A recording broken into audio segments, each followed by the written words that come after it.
fiction, science fiction, horror, fantasy, crime, LGBT, thriller. You have now entered the House of Mystery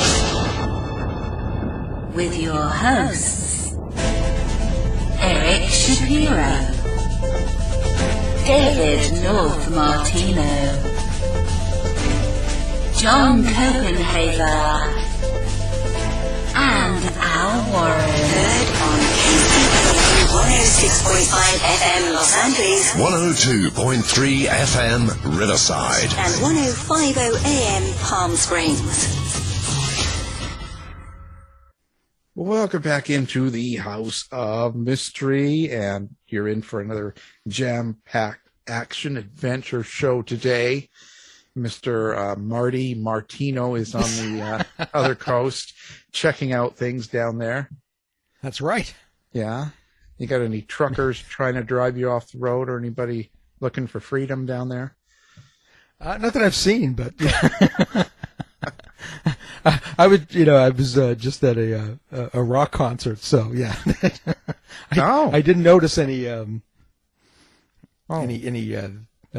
truck convoys or anything like that. No. Well, they're probably all at the concert with you. Yeah, they're probably true. I didn't know any of those bands were still alive. Riot. Well, they're almost all dead, isn't it true? It's just one left. Well, yeah, Quiet Riot has one original member, yep.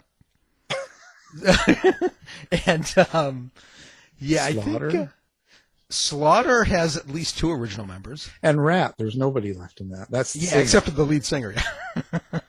Wow, there you go. Yeah. They should all get together, the few members left, and create a band. They should. It could be a super group. I don't know if I'd go that far. Super. Yeah. Boy, you're pushing it there. It's kind of like leftover group. Come on. Anyway, I'm being mean. I'm in a mean mood. You are. You're mean. You're in a mean mood, Al. I'm in a mean mood. Well, having blood tests all day. Doctor stuff. I hate that. Mess at the Warren household. You feel like a pincushion. Well, yeah. And then I get needles. No. Okay. Let's get serious here. We've got someone on the line here, and he's from Scotland. Okay. So sit up straight and let's do this right. We've got a crime thriller writer here, and his name's Ed James. Thank you for being on the show. Thanks for having me. Well, maybe. Yes, you get to say that later. Well, it's just interesting. So you're like, you've got a lot of books out here. Now, you seem to be into the, let's see, in this last series you've got, it's the Fenchurch crime series. And you've got 9 books, I guess, because it's book 9 here, the last thing to die that I see. Before we get into that series, how did you get into writing, period? So I used to be funny you were talking about rock bands and stuff there. I used to be in sort of little small bands, and I had the dream of becoming a rock star, and it never happened. And then I worked with a guy who was sort of writing and trying to get published, and thought, why don't I try that? And that was as simple as it was. There was no.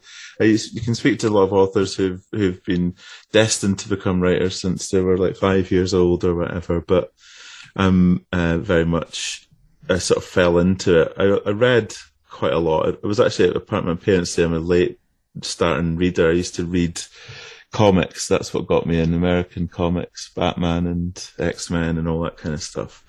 And then I read lots of sci-fi, and then I got into sort of British crime and then a lot of American crime as well. And then, yes, I just started writing a book. It was a dreadful first book about a guy in a rock band trying to get a record deal, and everything going wrong for him, and nobody was interested in it. And then I did another one which was a bit more crimey, and nobody was interested in that. And then I wrote the first Scott Cullen book, which would be about 2009. I wrote that, tried to get agents, as you do over here, probably the same system you guys have, certainly then, and I got a couple of people who were interested in reading the full thing, but nobody who bit. So I just parked it away and got on with my day job for a couple of years, and then the Kindle started kicking off.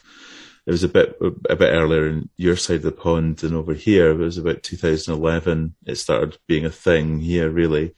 So 2012, April, was when I published the first of those books, and then it's just been a constant feed of them ever since. So it was just a passion for reading the books, and then I was always looking for something that absorbed me and took my creative juices, and that sort of certainly has soaked them all up, as you can see by the number of books I've published. Well, I wonder, because if you're into the rock band, into the music, that was my side too, but I wonder, do you find that your writing is sometimes an outlet for what you would be doing if you were writing songs? Yeah, so I was a bass player, but I did a lot more of the production side. So I recorded us, and the second band was in lots of sort of drum machines and samplers and synthesizers and all that sort of stuff. And I used to program all that. So that was the sort of immersive side of it. So it was less of the trying to bare my soul and write lyrics and songs and so on.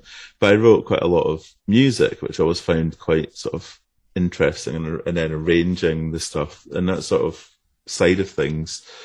Certainly is how I approached writing, I suppose, that I look at a much more of a sort of screenwriting style, structure, all that sort of side of writing, rather than just wheeling, dealing as I go through the book.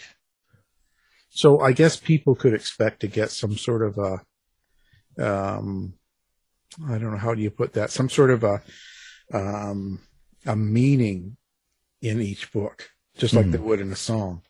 Yeah. I think that's an important thing. It's stuff I talk about with my agent, Alan Guthrie, who won, I can't remember if he won it. I think he was nominated for an Edgar way back in the day, but he's now sort of an editor and my agent.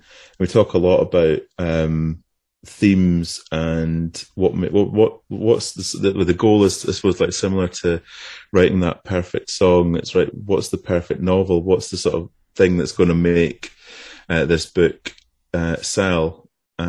So that's what I look for, is in each book there's a theme, and I think getting better at expressing that, I hope, and also focusing on the character and making them go through the emotional journey, which gives them something that backs up and reinforces that theme. With a song, you want to get there's a more visceral reaction, I suppose, as much from the music as well as the words and the tune that the singer's singing.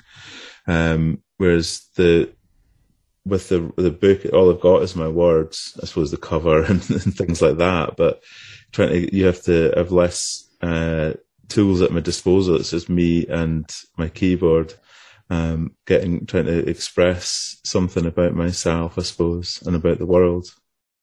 So is that kind of the thing that holds back a writer, do you think? Even like yourself, is that it takes time to not only learn to write in a way that people enjoy, but also to be able to express yourself and be comfortable with expressing some of your own feelings?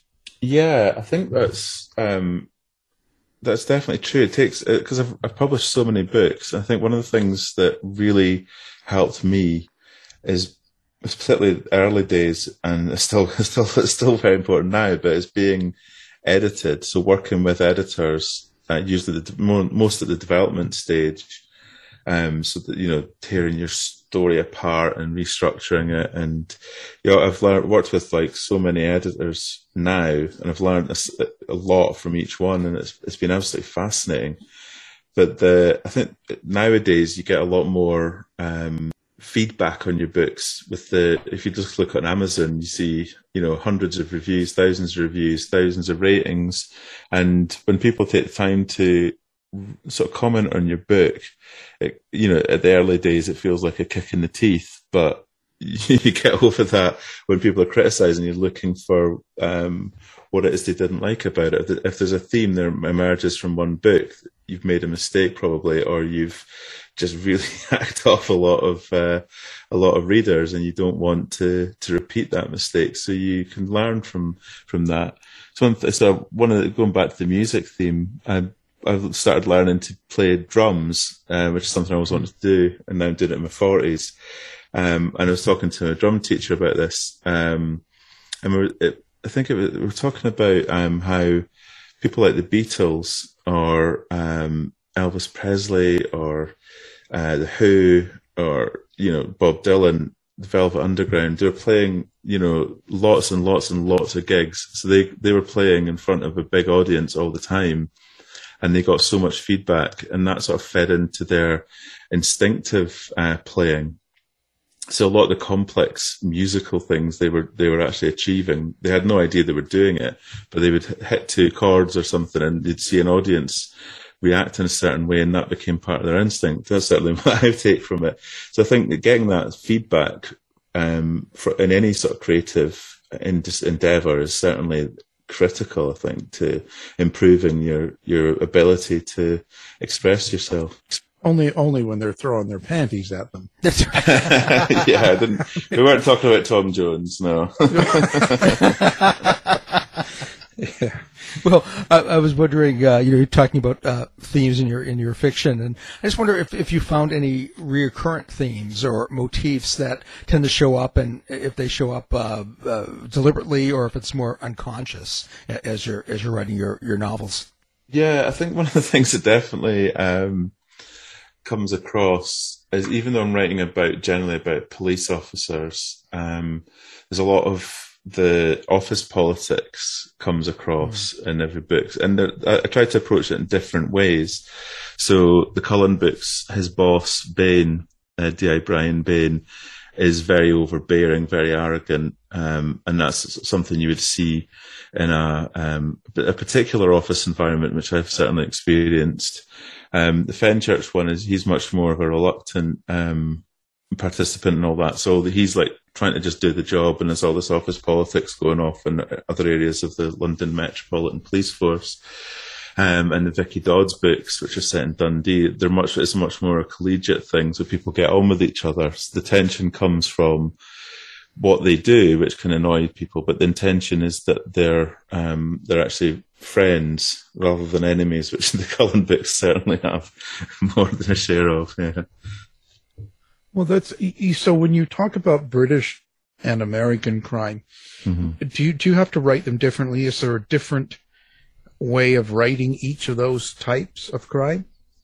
Yeah, so I've written 3 novels set in Seattle, which were FBI thrillers about the child abduction unit, rapid deployment unit in the FBI, and they're much more, I think American audiences tend to want a bit more of an action thing, or they want more of a PI thing. So if you look at someone like Michael Connelly's Walsh books, the common theme people talk about with them is they're not really like a traditional British police procedural.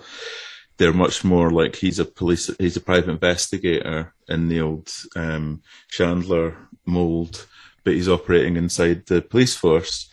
Whereas if you look at someone like Stuart McBride or Mark Billingham or Ian Rankin, who are the big British male crime writers, their books are very different and much more focused around the actual process of being a police officer with a team working for you or working with a team. So there's very much a different way of approaching it. But I think the FBI ones, they're much more action led and more like cinematic thrillery type things than I'd previously done. But they were probably more close to the British thing with the investigative element going on in there, and also the sidekicks and all those kind of people, the bosses, the bit of office politics that I would tend to throw into my books. Yeah. Well, so you seem to, you cover a lot of police procedurals and stuff that's talked about with you. Is this something you've always just been interested in, or were you trying to be a cop, or were you maybe a criminal that just? I mean, where do you go when you want to know what goes on in these detectives' minds and the way they behave? Yeah, so I've got friends who are police officers who are very good at answering the stupid questions I come up with, and sometimes reading through the books and giving an impression on it. But generally, every time a reader's got in touch with me, they said, "How do you know what it's like being a cop in Edinburgh or whatever? You totally nailed it." And it's like, I don't. I have no interest in being a police officer. It's just, they're just people, that's the thing. Police officers are people, and you get good ones and bad ones, and you seem to have a bit of a problem with having far too many of the bad ones over there. Not that we've got a shortage of that over here, but it's much more of a thing. Just simply, I think the way the police forces have evolved separately in Britain and America. Yours are much more sort of militarized from a certain basis of political reality, whereas ours are much smaller forces, more just the sort of law and order kind of aspect of it. And I think the writing about the detectives as opposed to what we'd call a beat bobby, or you'd call a patrol cop, they tend to be more heroic figures because they're trying to achieve some form of justice. Whereas if you're writing about someone who's like a beat cop, there's that's where I think a lot more of the negative behaviours in police officers come from, and you are exhibited. And that's not the sort of books that I write or want to write or want to read about. But I think there's a lot of people are going to write a lot more about that. Yeah. Well, it's a good thing to avoid these times, right? Like nowadays, because there's so much, it divides people, because no matter what, you're going to lose half the country. Yeah. Right. Yeah. And sometimes you can lose all the country because you've got it so wrong. But yeah, it's, I think that people want to read a book to escape, there's enjoyment. And you can put in little bits of your personal worldview in there, but if you go too far, you just alienate everyone, because it's a polemic they're reading rather than some form of escape. So it's good to sort of thread the message, I suppose, through with all the entertainment side of it. But you're there to make people turn the pages and find out what happened and understand the deepest mystery that's going on here. Yeah, so I think the heart of it has to be about the mystery or the storyline that you do, and not so much about whether there's good cops or bad cops, or starting to get into that, because you're asking for trouble in these current times. People just There's important books being written on that subject, and they're just very different to what this sort of thing I would write. Yeah, it has to be. Now, I noticed in this, the last one, A Hill to Die On, I think that was book 8. Now, Fenchurch is Chloe Fenchurch, and that's a female detective, right? So she's the daughter of the main cop. So the main guy in the series is D.I. Simon Fenchurch, and Chloe is his daughter. So all the way back to the first book in that series, there's a whole load of spoilers about to happen here, but she was abducted as a child, and the first 3 books are about their attempts to recover her. Sort of the first book, The Hope That Kills, he's in a really negative place, has been obsessed about trying to find her, where his wife has moved on and they've divorced, and it's as much about their relationship as the central plot. And then over the course of the 8 books, they've got reconciled, and it's been a challenge for them, I think it's fair to say. But by this point, the 8th book, Chloe's now a police officer, training in the Met, and finding it, she's sort of an idealistic cop, and finding that the reality doesn't quite match up with her idealism. Yeah, sort of like me. How do you write it from that point of view of the daughter, for instance, like Chloe? How do you get into that person's head when, of course, you're not a woman, at least that we know of, and a daughter of a cop? So yeah. I just wonder what your process is to getting into someone like that. I think it's as much homing in on their worldview. You know, what does she see? I mean, all the stuff I put on the page that's happened to her, plus the stuff I haven't put on, you refer to that. So looking at where she's been, and that is going to give her a sort of a worldview that makes her see things are coloured in a certain way, and there's sort of events that have happened in particularly the 4th to 7th books, make her have flaws, I suppose, but she's give her a sort of heroic edge. But in terms of the voice, I don't really know how I do it. That's the thing. I'm a like hardcore plotter, as they say, rather than a pantser, and I outline thoroughly, extremely. And that's why I produce so many books. But sometimes I am absolutely baffled by the things that I can put into my books, or being able to sort of write in that voice of a late teenage girl at that age. And there's a lot of the feedback I get is that it reads authentically, even like someone at that age, and I have no idea what kids listen to, or that is even music. I'm getting to that age, but you know, I think for advice for other authors, I would say it's just write the character. They're all people. Find their voice, find it what they've been through, and that'll impact the way they see things, how they trust, who they don't, and do they, you know, someone who's been abducted as a child, they're going to see a lot of threats, for instance, in the world, and that's going to colour their views. So they're maybe on hyper alert a lot of the time. Well, you mentioned voice. Do you have an inner monologue? Can you hear Chloe and your other characters in your head? I just want to know if you're hearing voices. Yeah. We can help you with that, maybe. Yeah. I'm on drugs for that. I think I'm not someone who writes a lot of inner thought.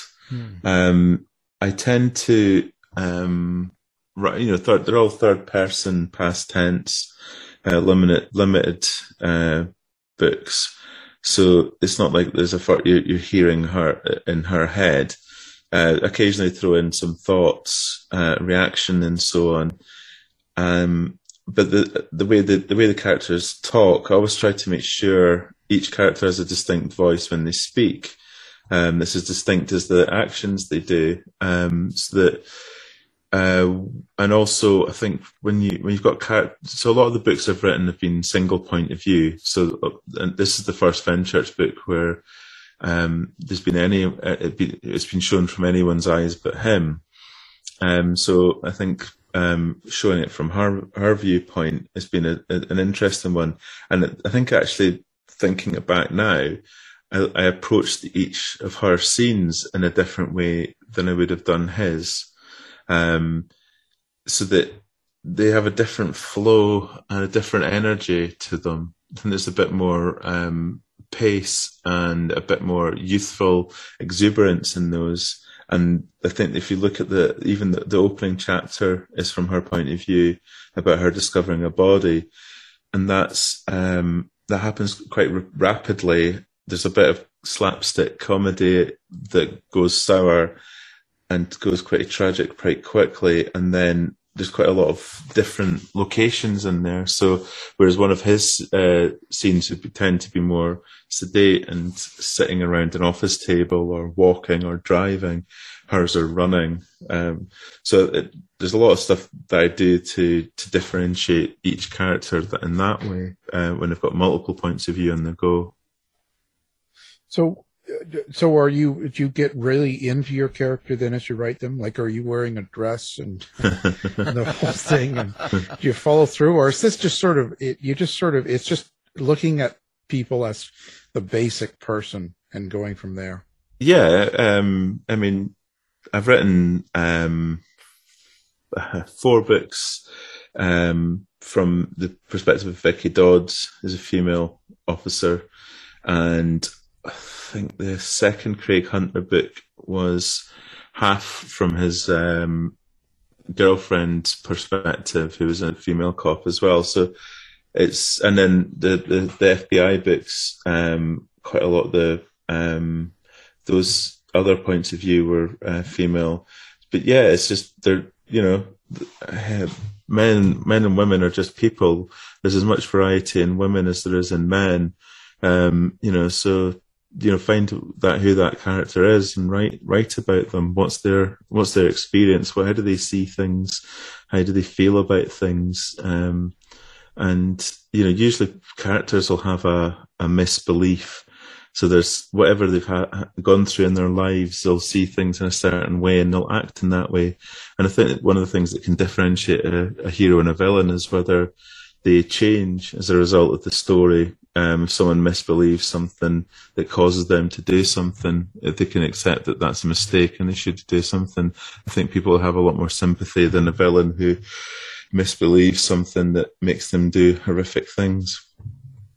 And so on the main character, like I believe that's Simon's her father. Yeah. So this is kind of like the main character throughout the whole series. Mm-hmm. Who is he? Is that a lot of you, or a lot of what you? Is that character doing a lot of things you'd like to try and do? No, he's probably the least like me, I think, of the characters I've written. So when I started out with the Scott Collin books, he's one that maybe the most similar to me. So that was, started writing that about 13 years ago. And as a lot younger guy, when I started doing it, he had a bit more of the brash impulsiveness and ambition I had at that age. Whereas, and I think when you're sort of writing a series, you look at especially detective books, you look at the tropes of the genre, and with British police procedurals, they tend to be older cops with difficult marriages, bad relationships with children, a classic car, all that kind of stuff. And I inverted that and made him really young, not married, no kids, and his car was rubbish. So he So all the development happened on the page rather than sort of a backstory or whatever. Whereas with Fenchurch, I actually tackled that on much more. So he had the difficult backstory and all the personal trauma and all that kind of stuff. But he's a lot less like me. I mean, I am a bit of a grumpy sod at times, but nowhere near as bad as him. But then I haven't had my child abducted and been an officer in the Metropolitan Police. So, yeah. No, where does the comedy come from? Like, I like a lot of old 40s and 50s mysteries and detectives. There was, there was a lot of comedy in it, kind of a way of the detective being kind of a smart ass, kind of in a way. And I enjoy that. But where do you get it from? And kind of what is it? Do you sort of hope people kind of smile throughout the book, even though it's a mystery or a thriller? I hope so. I mean, one of the biggest influences I have is reading a lot of books from that period, like Ed McBain would be the classic example, who defined a lot of this stuff. In his books, there's a lot of wry humor in there, and they act like people. They're ribbing each other and so on. But in terms of humor in my books, I think because you're writing about murders or you're writing about abductions or assaults or whatever, there's a lot of dark stuff in there. Whenever you read books or watch stuff it's just got one tone like that, it just becomes boring basically. So having in multiple different streams of emotion and given an emotional range means that I think the darker stuff hits harder. But also, I think when you're writing these sort of series books, there's what they call parasocial phenomenon going on. So for instance, a podcast would be an example of that, where you guys will have people listening to you on the radio or listening to the podcast on their phones or whatever. But they'll think they know you, even though they don't, because they sit and hear you and you talk about, the stuff you talk about. But it goes one way, because there's a lot of information you put out, they soak up.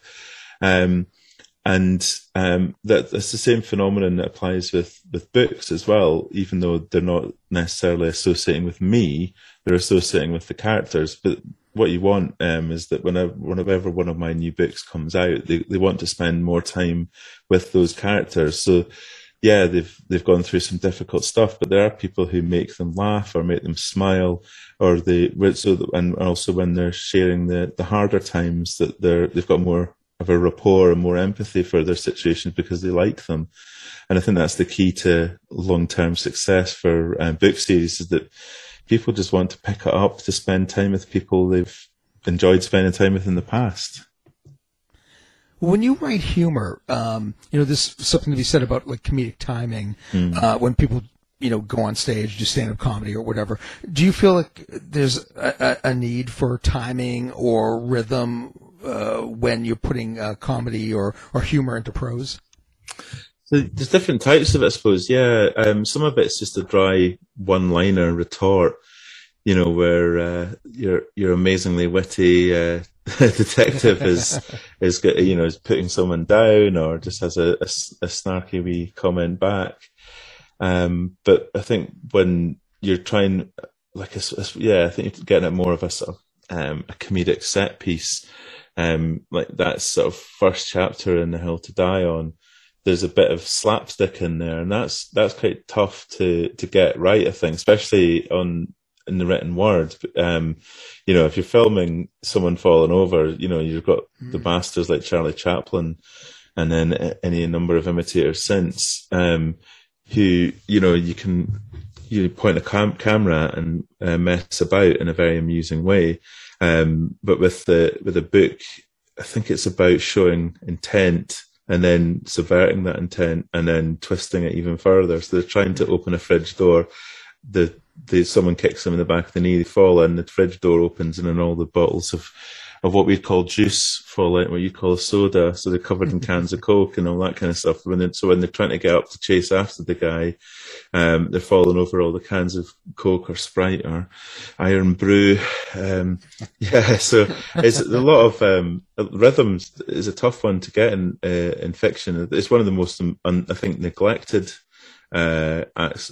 bits of writing craft, is that a lot of people can write very stilted rhythmically, so it's like 1 2 3 1 2 3 1 2 3 1 2 3, and it just becomes a sort of numbing, monotonous thing.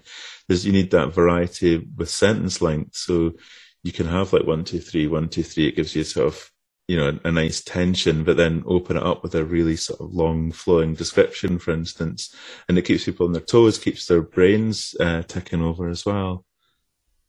Well, that's if they have a brain. I mean, I seem to have an issue with that. But, now, so this might sound a little bit of a weird question, but it's just that after hundreds of fiction writers, I get so many different descriptions of who the characters are to them. I've heard writers tell me that it's like their children, it's like their family, it's like, I get all that sort of stuff. Do you sort of put your characters in the same thing? Are they real to you, and how do you describe them? Are they real to me? I think so. I kind of have a love-hate relationship, I suppose, with them, though. They're closer to really close friends, the way you have that, or family. And how do I describe them? Like some of them, like I say, some of them I just don't think I'd get on with in person. I think they'd think I was too cowardly or just this daft wee author or big author, big lump. Whereas others I think would be more sympathetic. So I think Vicky Dodds would be more, would give me more time and would be, would want to get to know people. She's a bit of a kinder person, whereas I think Fenchurch would just see right through me very quickly. And Colin would be up to no good, no doubt. Well, I'm wondering, have any of your characters ever done anything, maybe to surprise you? Have they kind of just started rebelling against the plot? Does that happen? Usually when that happens, it's because I've made a mess of the outlining. And yeah, I've just not thought something through. In terms of behaviour though, one of the guys I loved writing so much, and it is a real, what we'd call a Marmite character. I don't know if that translates across the Atlantic, but Marmite's this, I suppose it's a breakfast thing people would put on their toast. Right. And it's I think it's a yeast extract, and I think it tastes absolutely vile. But some people absolutely swear by it. So it's a real love-hate thing. The Marmite character is Brian Bain, and he constantly surprised me. And he was sort of the funny one, but he was a nasty, nasty person. So he's not a good person, but he saw the funny in things, and he would just come up with stuff that's obviously some dark part of my psyche, but he would surface that. And I remember, particularly earlier, I remember one time I was getting on a bus to work because the train was cancelled, and I was just sitting with I printed the book out, and I was just going through editing it on paper, and I got to one line, and I just got myself into fits of giggles about something I'd written, and it was, I couldn't, that one of the things I find is that I can remember lots of factual information, so I can remember who did what in which book, and I can remember, so like when I go back to a new series, it's just a new book in an old series, it's just like falling off a log. I just pick it up so quickly. But then there's whole things I just can't remember I've written, like little funny things that just absolutely tickle me, but I can't remember writing. And that's one of the joys, I suppose, as well, is forgetting what you've written and liking it. Well, don't worry, it won't be long, and that'll be that way with everything. Don't even remember where you are, It's just, so you mentioned structure and outlining. So, are you doing that in each book?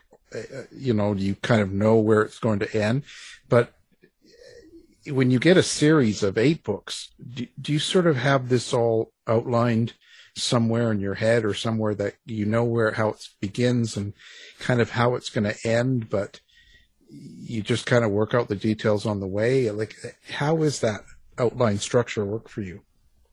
So that's one of the things I've had difficulties with, that I do outline each book using sort of various dramatic techniques, usually from screenwriting. They're very big on structure in that world, and it's, you get a lot of really good stuff that way. But what I've found is, having written each book, I've done it piecemeal. So I've written myself into so many corners, not in a book, but over when I have to go pick up the 8th book in that series, I don't like where I've actually put the cop or the main character. He's like working in the drug squad now, and I don't want him doing that. So I have to think very quickly about how I get him out of that. And also the sort of interpersonal, romantic stuff, I've not really thought through longer term. So he's in a relationship I don't want him to be in. So that has to come out. And one of the things I'm focusing on just now is there's a new series I'm developing, which will hopefully get at least one book out this year. I've done an outline for the first book, But what I found is that one of the things that blocked me from actually writing that is what I want to know where it's going. So I'm doing what they call in the TV world the series Bible. So big, TV shows like Lost or 24 or Star Trek or any of that, they all have a series Bible. So it'll outline a few bits about the characters and a few episodes, and here's where this character's going to go, here's what they're going to go through. So that's what I'm focusing on with this new series, so that I'm finding it actually works really well, because what I thought was going to be the second book is actually the third book, and they swapped the order. And it's leading into some really nice stuff in the fourth book, which I'm building up over time. So taking time to let myself outline across multiple books has been a real, well, hopefully it'll pay off. I don't want to curse it, but taking that time to do it is definitely something I wish I'd done for my previous books, as I think to be richer for it. But I think it's a good discipline to get into if you're developing a series that's is going to be 3-4 books long. Spend time thinking where you want that character to get to by the end of the 3 or 4 books, and then you can have an easy jumping off point if you don't want to write any more, because you've closed that story. But if you want to pick it up again, you've already done the work, and you know where they are now. Now, in your series, the people do not have to read them all in order. Someone could pick up like book 8 now and read it and go back if they want. I think it's always the sort of the thing I focus on, being able to do that.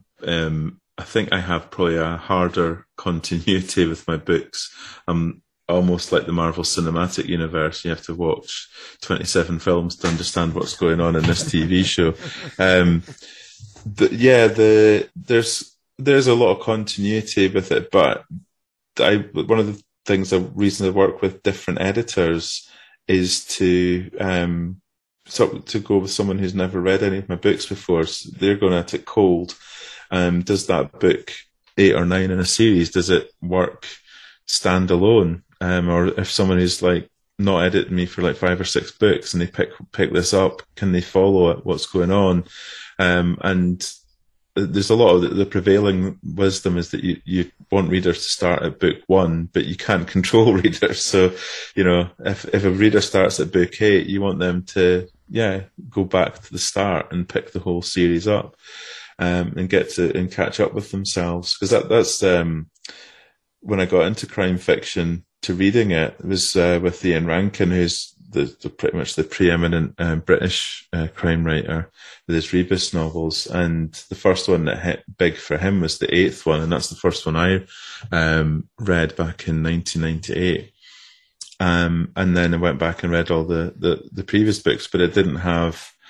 I don't remember at the time being absolutely bamboozled that you had to know this person, this person, and this person for any of it to make sense. So I think that was a great template to be able to follow, that, you don't have to pick up book 1 to understand the characters. You also want to show something new with the characters in each book as well. It doesn't have to be Angela Lansbury in Murder, She Wrote going to a new town and there's another suspicious murder and no character development for her. So when you're writing, can you just turn it on and write? So if you've got like a 4-hour window, you can just sit down and write, or do you have to be in a particular mood to do the job? I am very, one of the things I'm good at is actually just sitting down and getting through the work. That's what I do. It goes back to when I started out. I was working full time and I had a commute that was an hour each way on the train.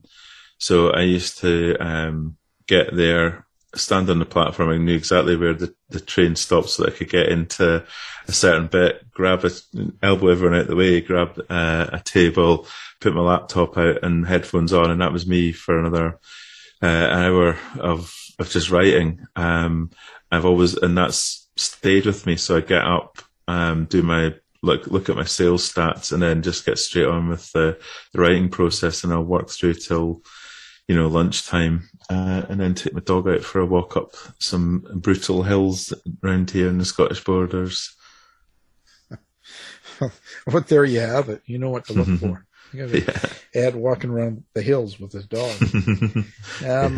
Well, I say, so if you had to pick one book of someone that has never heard of you or never read your books, and you were to pick one book to give them to kind of get your style of writing, which one would you tell them to get? I think I would give them. It's a very difficult question because there's so many of them, so many books published. It's not to say there's so many that would answer that question. I think the best one is the one that's coming out in May, which is a standalone. It's a psychological thriller, so it's slightly different from my existing books. It's called Lost Cause, and it's about an author who's struggled to finish his book for 5 years, which is not an affliction I've ever had because my problem is I've published too many, not enough. But his daughter goes missing in the Scottish Highlands, and he goes up to find her, and he has to rely on his ex-wife, who's a police officer, to help him find her and track her down, and lots of dark mystery going on up there.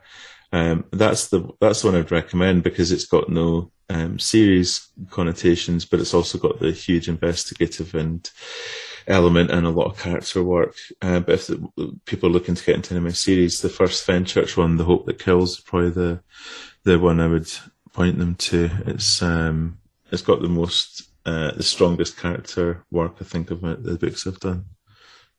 Do you think you get better with each book you do?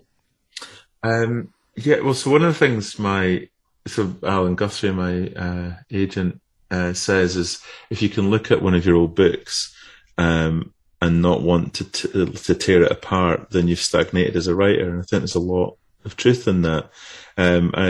I've actually been quite bad at going through back and editing old books, and it's something I'm trying to stop doing. Just because you can always look at it. It's like Jimmy Page from Led Zeppelin remastering his back catalogue every 5 years or whatever. You've got to stop fiddling and just let it be. But I personally think I always try to do something new with each book and learn something new. So I think that makes me a better writer. Whether my readers agree with me or not, I don't know. But I like to feel like I'm developing and I'm more capable of expressing what I'm trying to express, if that makes sense. When you've finished a novel or even a chapter, do you do anything to relax and recharge in between? Another chapter. You just get on with it. Yeah, it depends. I usually I tend to like to sprint really. So if I'm in the zone, I'll just keep going until I can't do any more, and then it's like, right, I'm just going to get out of the house and go and like I say, walk the dog. That's my relaxation. So I had a few health scares a few years ago and got myself quite fit. So where I live is lots of big hills, so I take the dog up them every day to just get my heart pounding and my feet pounding, and that does sort of take a lot of the pent up tension. And one of the things about being a writer is you're sitting on your bahookie all the time, so that's a sedentary lifestyle. So getting out and doing something is like getting out into the fresh air as well, into nature. I walk up trails. We call it Forestry Commission land here. So there's lots of old trees that have been grown since the 60s, and you can just walk amongst them on these big old paths. But getting out into the nature and sort of smelling the fresh air and not seeing a soul for hours at a time, that's great, and gets my head clear as much as my heart. Yeah. Yeah, it's good to stay away from people. They're awful. Yeah. Personally, they're just awful creatures. Dogs are good. Yeah. People, now, so speaking of people and how awful they are, do you interact with people on social media? Are you into that? Do you have a website? How do you kind of like to connect with readers? Yeah, so there's quite a few things I do. I tried TikTok last week, and it just was, oh my god.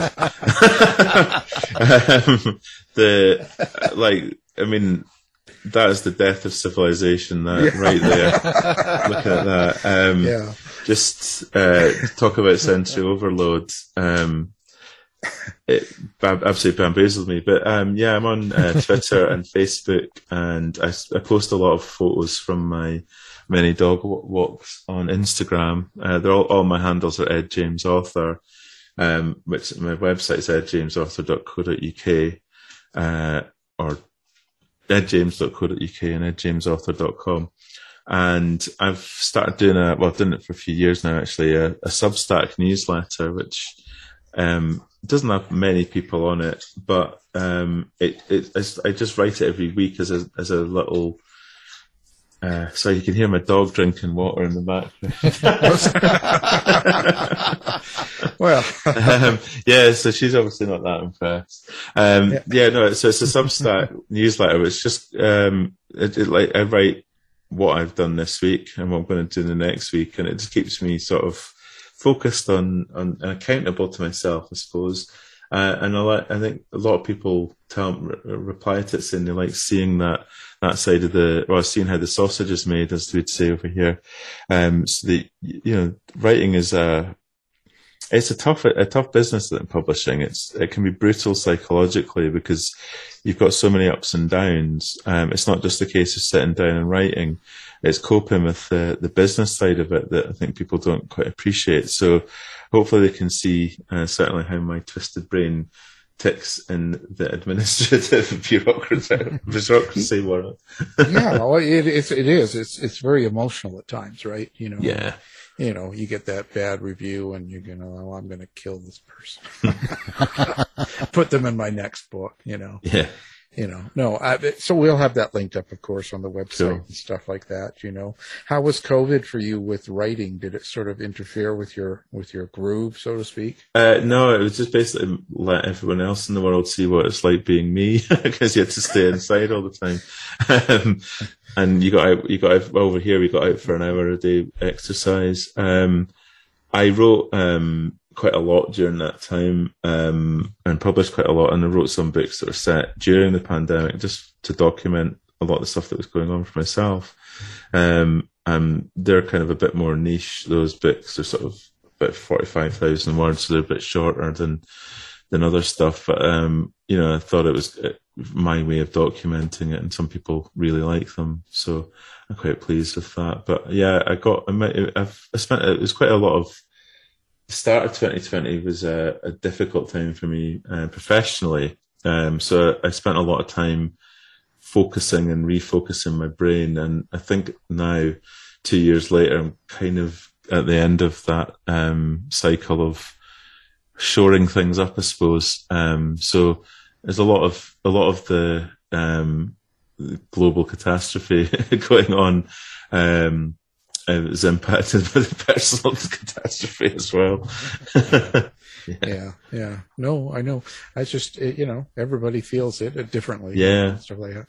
It's just interesting to see if something, when it's stressful outside, if it kind of works its way into your writing, if it gets a little darker maybe, or a little bit more unknown.